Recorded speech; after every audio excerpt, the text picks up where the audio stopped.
Okay, let's unpack this.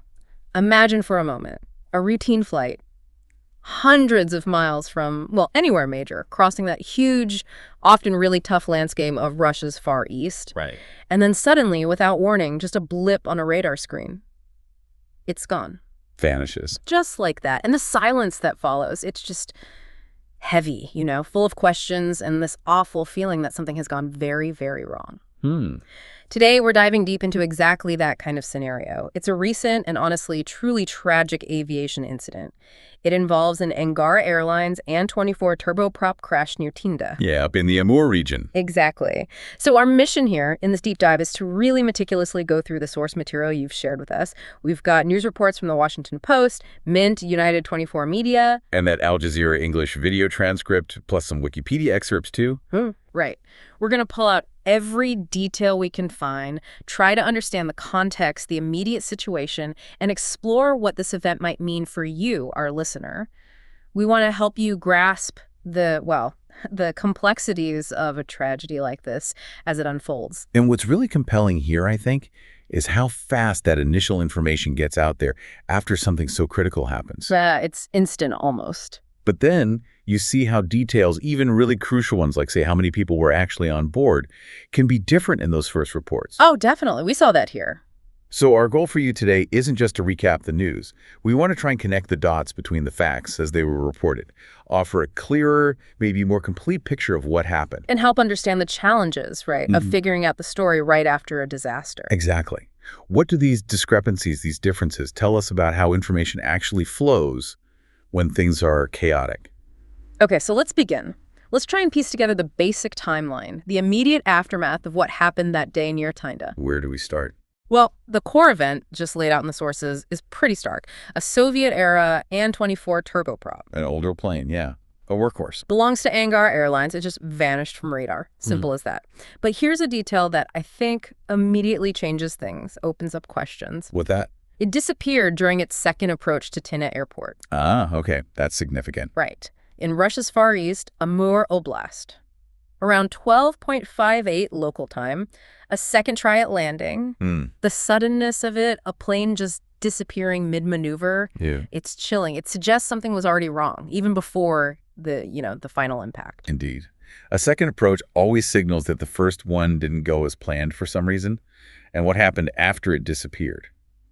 Well, unfortunately, it was a pretty rapid and grim discovery. How rapid? The reports say the wreckage, including the main fuselage, was found relatively quickly, about 15 kilometers south of Tinda. Okay. Al Jazeera mentions 16 kilometers, I think. Pretty close. Yeah, roughly in that area. And critically, it was located on a mountainside. Right. Which immediately tells you something about the impact and the difficulty of the terrain. Definitely not a flat field. No.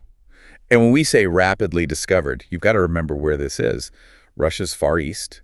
It's vast, it's remote, often thick forests, not much infrastructure on the ground. So finding anything quickly is tough. Exactly. For wreckage to be located in a short time frame like that, it points to a really intensive, coordinated search effort, probably involving aircraft, given how huge and difficult the area is. Makes sense. And that speed meant initial responders could get to the site, but what they found was, well, devastating. We'll get more into that. Okay. Now, this is where those early reports start getting tricky.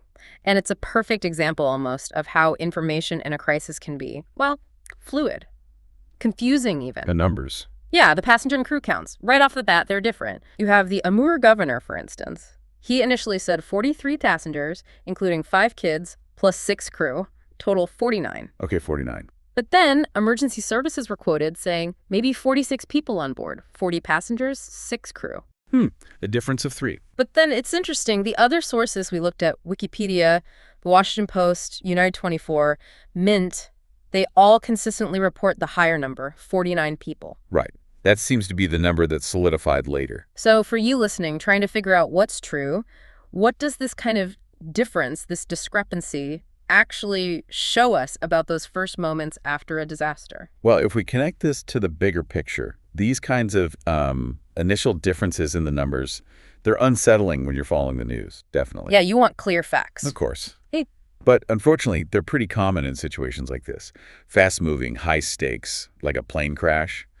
It's not always a sign that someone's got it wrong deliberately or spreading misinformation. It's just chaos. It's more a reflection of the inherent chaos right afterwards. I mean, imagine the scene. The first priority, the absolute main focus for the emergency response is search and rescue. Finding survivors. Exactly. Getting teams to the crash site, like as fast as humanly possible. Assessing the dangers there, setting up a perimeter, getting a completely definitive verified passenger list isn't always the very top priority in those first minutes, maybe even hours. Especially remote location, maybe bad communication. Precisely. Information might be flooding in from different places, maybe unconfirmed sources all at once. You might have the airline's own preliminary internal list, maybe raw data from air traffic control logs, initial observations from ground crew back at departure. Or even just families calling in, desperate for news. Right.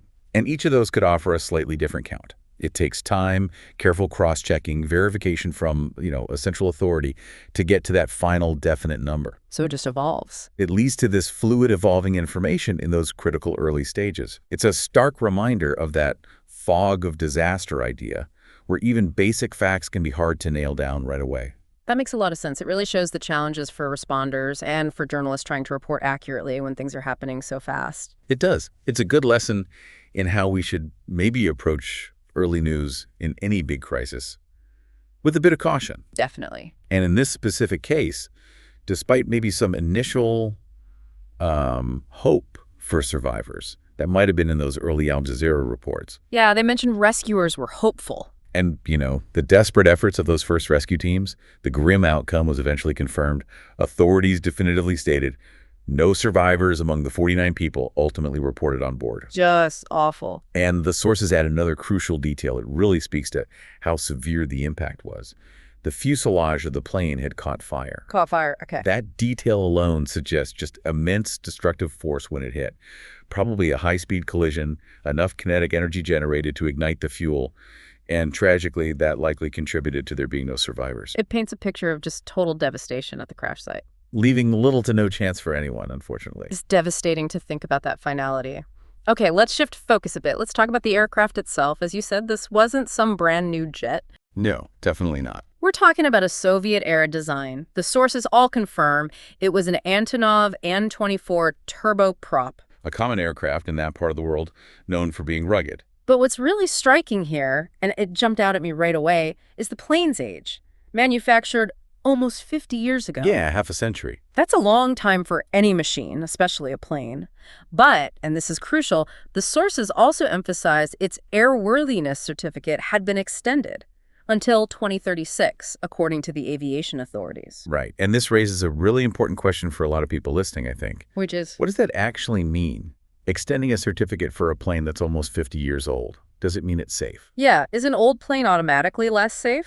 It's vital to clarify this. An older plane isn't inherently unsafe just because of its age. The An-24, for instance, designed back in the late 50s, it's known for being tough. It can operate in really challenging places like unpaved runways, harsh weather, which you get a lot of in Russia's big, undeveloped regions. Right, so it's built for that environment. To some extent, yes. And airlines, especially in certain parts of the world, they operate planes for decades. What really matters most is the maintenance schedule. How rigorous is it? Does the plane consistently meet current safety standards, airworthiness standards? So the extension means it passed those tests. Pretty much. Right. An extended certificate means that after thorough inspections, often cyclical, major overhauls, strict adherence to all the required maintenance programs, the aviation authorities have basically said, okay, this specific aircraft is fit to keep flying. What kind of checks are we talking about? Oh, meticulous stuff. Yeah. Looking for metal fatigue, wear and tear on components, making sure all the systems work properly. Okay. However, and this is important too, while age itself isn't usually a direct cause of accidents, it is always a factor that gets intense scrutiny in any investigation. So they'll look closely because it's old? Absolutely. Investigators will pore over those maintenance records. They'll look for any signs of, say, systemic neglect or shortcuts being taken. They'll examine the integrity of systems that have been working for a very long time. But without assuming it was the cause. Exactly. It's standard procedure. Yeah.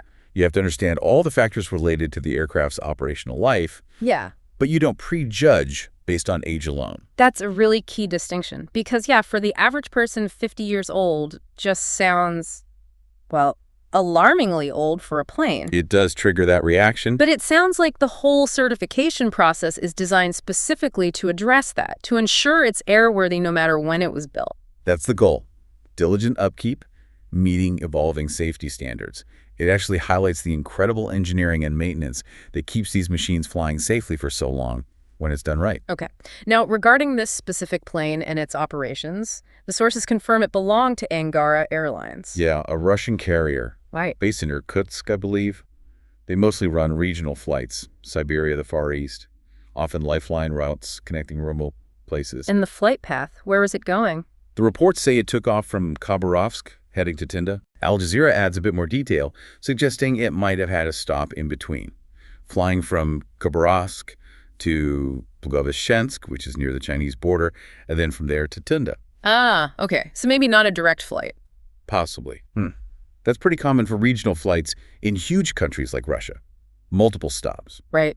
Makes sense for passengers, maybe fuel. Exactly. Passengers, cargo, refueling, managing pilot duty times over those massive distances. And geographically, this puts the crash firmly in the Amur region, Russia's Far East, an area known for being vast, sparsely populated, and, as we'll discuss more, Mountains. significant mountainous terrain, a geographical fact that becomes really crucial in understanding this crash. Right. So we've got a clearer picture now. The aircraft, its history, the flight path through this really challenging part of the world.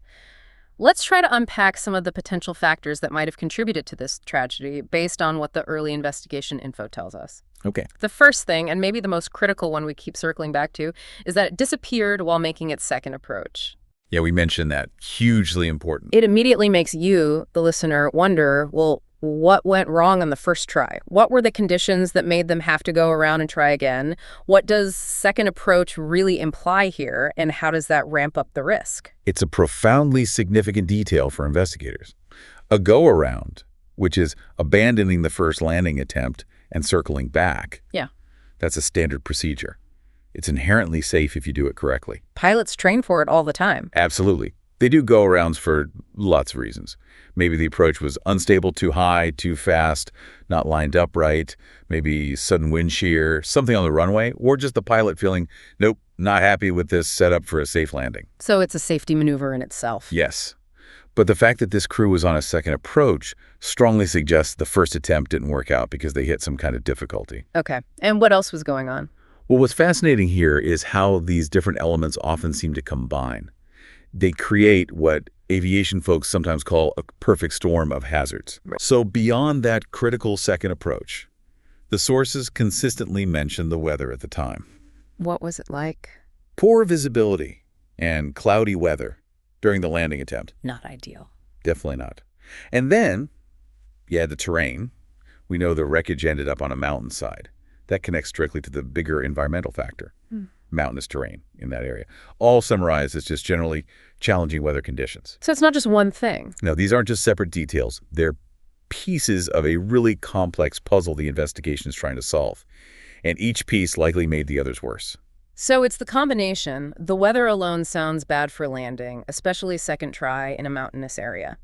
When you say poor visibility and cloudy, what does that actually mean for a pilot? Like, can they see anything at all? How does it affect navigating? Yeah, it's often more than just, slightly reduced visibility. It can mean losing visual cues that are absolutely critical for landing. Seeing the runway, the ground. Yeah. Exactly. Yeah. In poor visibility and cloudy weather, pilots are flying pretty much entirely on instruments for most, if not all, of the approach. They follow precise navigation signals to descend towards where the runway should be. Okay. But in mountainous terrain, the safety margin, the room for error, shrinks dramatically. Because there are obstacles nearby you can't see. Precisely. Even a small deviation off the intended flight path could lead to hitting terrain hidden by clouds. That's what's known as seat-height controlled flight into terrain. Right, where the plane is under control but hits something unexpectedly. Exactly. And the An-24, while it's rugged, it might not have had the most advanced ground proximity warning systems, GPWS, compared to newer planes. Those systems give pilots crucial warnings if they get too close to the ground or an obstacle. So maybe fewer warnings available. Potentially less sophisticated warnings, yes. Now, when we look at what the initial investigation is focusing on, our sources mentioned pilot error during landing. That's often where investigations start looking. But it's really important to understand how those challenging conditions we just talked about, the poor visibility, the clouds, the mountains, could have seriously exacerbated any potential error by the pilot. Made it much harder to recover from a mistake. Or much easier to make one in the first place. Imagine trying to fly a really precise approach path with hardly any visual references, in thick cloud, knowing there are mountainsides just out there. Stressful doesn't even cover it. Any brief moment of, say, spatial disorientation, misjudging your altitude or speed, maybe just a slight lapse in focus because the workload is so high or the stress is intense, could be catastrophic. Each factor is tough on its own. Together, they amplify the difficulty massively. The margin for error just gets incredibly small. Almost non-existent. It's like that Swiss cheese model of accidents people talk about. Multiple layers of safety, good weather, working systems, rested crew normally stop problems. But sometimes the holes in each layer line up. And the hazard gets through. Exactly. In this case, it seems like many of those holes might have unfortunately lined up. That's a really powerful way to think about it, the margin for error just shrinking away. A true perfect storm. And the fact they were on that second approach, that adds another whole layer, doesn't it? It really does. You mentioned the go-around as a safety measure, but doing it means the crew is already under more pressure. How might that psychological load, that mental workload, play into it in such a tough environment? That's an excellent point. Yeah. Yes, the go-around is standard, but it inherently adds complexity and pressure, especially when conditions are bad. What do they have to do? The crew has to suddenly switch gears, reevaluate everything, reconfigure the plane going from landing setup back to climbing, hitting full power, pulling up flaps and gear. Then they have to fly a precise maneuver to get back into position for another try. All while dealing with the stress of the first failed attempt. Exactly. Dealing with why the first one didn't work, the renewed pressure to nail it this time, maybe starting to think about fuel levels. That cognitive load increases significantly. Right. Combine that increased mental workload with the awful visibility, the clouds, the mountains. It's an incredibly demanding situation for any flight crew, even very experienced ones. Human factors become critical. Absolutely. Studies on human factors in aviation show time and again that performance can degrade under high stress and workload. And tragically, the crash site itself, found on a mountainside, fuselage on fire, it points to an extremely high-impact event in exactly that difficult terrain. It just underscores the severity, the forces involved, and how unforgiving that environment was. Yeah. Ultimately, when you strip away all the technical details, the initial findings, the most heartbreaking thing, the final detail is just the immense human cost. 49 lives. 49 people. Our sources confirm that grim reality. Authorities reported no survivors. That's the stark finality. And it comes even though those early reports, like from Al Jazeera, mentioned that initial hope for survivors and that a rescue operation is underway. It shows that the first response, even when a crash looks terrible, always starts with that desperate hope of finding someone alive. Even as the scale of the devastation becomes horribly clear, the lost lives, that's the real core of it. It is. And this raises an important question for us about what happens next. What steps are taken right after something so devastating to understand why it happened, not just how? The investigation itself. Right. Our sources say a criminal case has been opened investigating the disappearance and the crash. A criminal case? That sounds serious. Does that mean they suspect foul play? It's important for you, our listener, to understand what that means, especially in the Russian context. Opening a criminal case after a plane crash is actually a standard, serious, legal, and investigative procedure there. Okay, so not necessarily implying a crime like we might think of it. Not necessarily immediate criminal intent, no. It signifies that the authorities are launching a very thorough investigation into all possible contributing factors. Looking at everything. Everything. Potential negligence, maybe violations of safety rules, any other factors that could have played a role. The ultimate goal is to determine accountability, if any, and crucially, to prevent it from happening again. So what kind of things would they scrutinize? They'll dig into everything. The maintenance logs for that specific An-24, any missed checks, deferred repairs, unauthorized parts, the flight crew's training records, their flight hours, recent performance. Pilot fatigue, maybe? That would be considered under human factors, yes. They'll look at air traffic control recordings, ground crew procedures, the airline's overall safety culture and protocols, even the regulatory bodies overseeing the airline. So it's wide-ranging. Very. It's a deep forensic dive into every decision, every procedure, every piece of equipment involved. Usually involves multiple agencies like the Interstate Aviation Committee, IAC, for the technical side, and the Transport Prosecutor's Office for the criminal investigation side. It's multi-layered, aiming to find not just the immediate trigger, but any deeper systemic issues. Okay, that clarifies the criminal case aspect. Yeah. So what does this all mean for us, the listeners, as we try to make sense of these kinds of incidents? They grab headlines, raise so many questions. This deep dive, I think, has really traced the outline of a profound tragedy. The Angara Airlines An-24 crash in Russia's Far East. We saw how it started with those confusing, conflicting passenger numbers. Which eventually settled on that grim total of 49 lives lost. A real reminder of how messy information can be right at the start. Yeah, that fog of disaster. We talked about the plane itself, that older Soviet-era turboprop, almost 50 years old, but certified to fly until 2036. That highlights the whole complex issue of aircraft age versus maintenance and safety. And the economic realities behind airline fleets, too. Right. And crucially, we detailed the really challenging conditions, bad weather, mountains during that second landing attempt, and how the investigation, at least initially, seems to be looking at potential pilot error, but crucially, how it might have been exacerbated by those incredibly difficult conditions that shrunk that margin for safety down to almost nothing. Pushed it to the edge. This whole incident really underscores why aviation investigations need to be so patient, so thorough. Even when the initial news is stark and immediate, the full story, the why, is always more complex than the first headline suggests. Absolutely. And if we connect this to the bigger picture, this crash really highlights that complex interplay, doesn't it? Yeah. Between human factors, the environment's challenges, and the operational life of the aircraft itself, all within the context of aviation safety. It's never just one thing. Rarely. Investigations might pinpoint specific causes, sure, but a really deep dive into events like this, it almost always reveals this rich web of interconnected factors contributing, not just one single fault: the weather, the plane's history, the crew's actions under pressure, the operational demands. It all weaves together to create that perfect storm we talked about. So maybe a final thought for you, our listener, to consider. What lasting lessons can we, as a global community, really draw from understanding such a complex set of circumstances? Even when the outcome is so tragically clear, how do events like this shape how we see air travel?